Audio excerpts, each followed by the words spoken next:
are back. Oh, sorry, we never left. Whoops.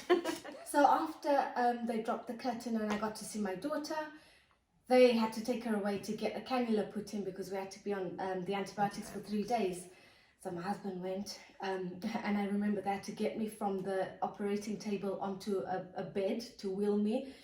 And that was a really scary experience because when they moved me, I was like, I felt like I needed to throw up, but it was like all blocking up, and I was like I felt horrible, and it was kind of sore as well, like really trying to get out, and then like it might be the anesthetic, because of the anesthetic.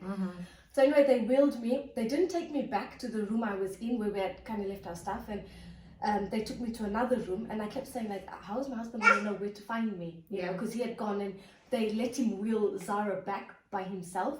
So he kept going around the rooms like, oh, you know, where's my wife? Trying to find me.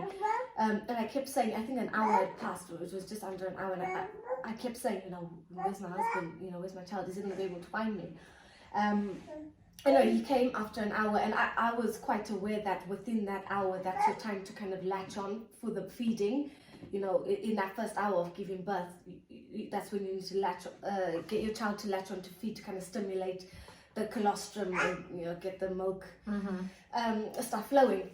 So anyway, yeah, it was just about an hour, and then they, you know, helped me put her straight on.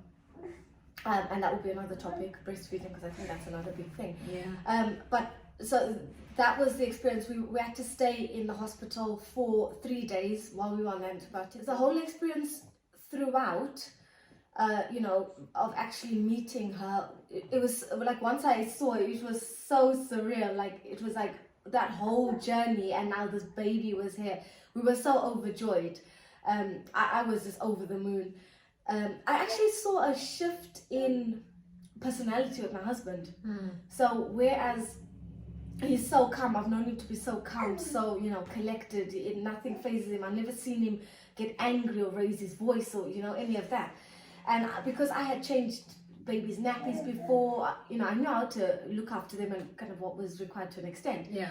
So I remember showing him, like, this is how you change the nappy and stuff like that. And because we hadn't slept for a long time, so we were quite tired, and he stayed with me the whole time, like the whole time we were there, through the labor, everything. So he didn't get much sleep. And I remember, you know, trying to tell him how to do the nappy, or I was trying to tell him something, and he just snapped at me. And I was like, I just started crying. Because, like, you've not known how to do this. You know, I'm the one that's kind of telling you this is how to do it, and I'm just kind of helping you because you're not, you know, you're not doing that part right. And he just snapped at me.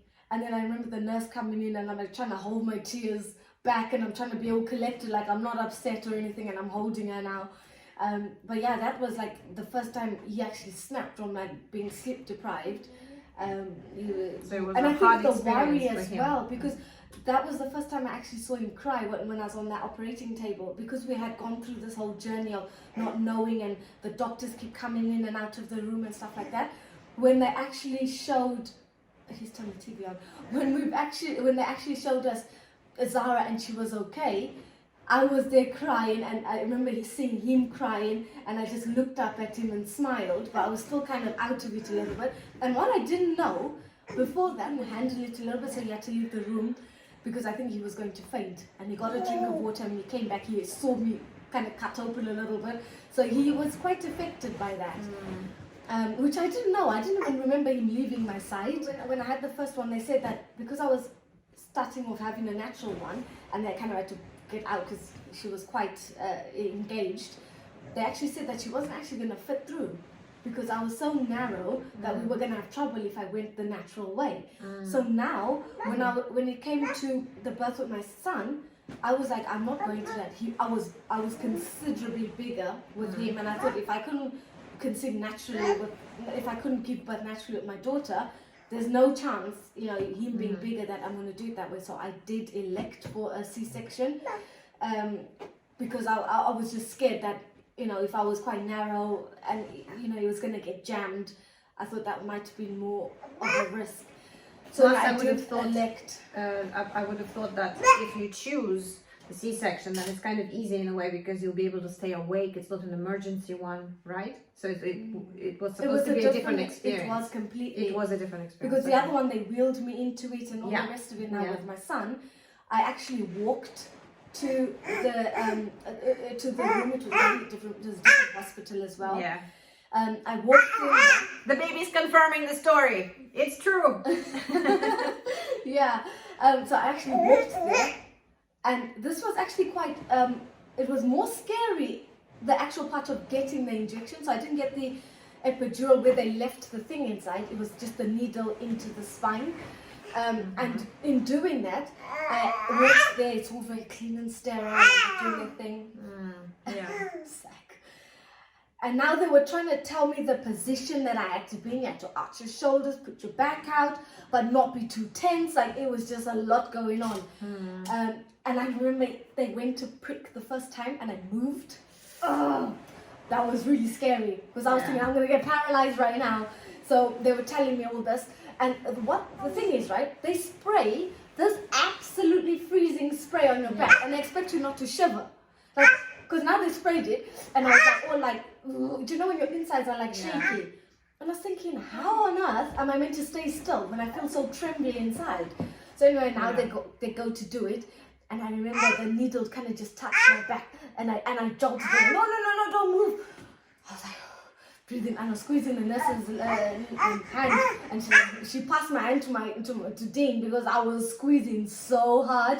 And she's like, yeah, she'll squeeze your hand for you. So anyway, I was squeezing his hand, and I was just like, I was closing my eyes, squeezing his hand, and I was really trying to breathe.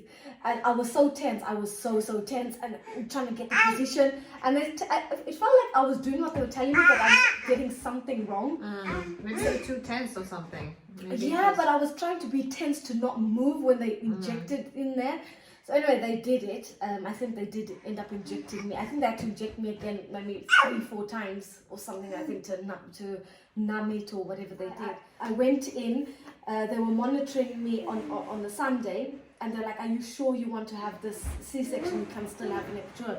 And when I went in, I think I was 3 centimeters dilated already.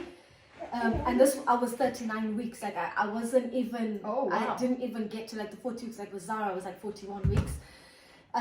So I was already 3 centimeters, and they were waiting, they were monitoring and everything, and I was thinking, oh my God, I don't want to dilate and then I have to have a natural, and it's too late for cesarean and all the rest of it. And they kept asking me like, are you sure? And I was like, yes, I'm sure. So yeah, I went in, and that was it, because I thought, is it Braxton Hicks? I was like, no, this is not. And the nurse did say, if you are having it close together because you have an elected C-section, and the elected C-section for Zach was booked like 5 days later. Anyway, we didn't get to that. So yeah, it was a completely different experience. And when they dropped the curtain, we were so happy. Big boy, they're like, wow, you've got a big boy. And even like during the surgery, like the surgeon I had with quite a set of lungs on him, as you can hear. Oh God. Yeah, the surgeon was quite confident in her work, and she was making jokes like, oh, you got a better surgeon this time. And they were asking me like, do I want the dissolvable stitches or the staples? I didn't get that choice before. And I was like, I had the dissolvables last time and I had quite a thick scar. I was like, okay, let's try the staples. And they're like, that might give you a neater... Yeah? And that might give me a neater cut. So I just took the time. So anyway, I went with the staples this time, and it was different. I got to hold him, like straight off. They just wrapped him up, and I got to hold him while they were still stitching me up. I didn't get to do that with Zara. They took her straight away. Yeah. And I was still saying to my husband, where's my phone? And I'm like texting, because he was holding her, and I'm like texting the family, he's here. With Zara, I was completely out of it. Yeah. And I get to hold him. It was just a really different experience. And with him, I had him on about 11 on Sunday. I left on the Monday. Mm-hmm. So I didn't even have to, stay for much longer. Yeah. Zach Riley. Are you imitating your mom? How is she speaking? Yeah, like this.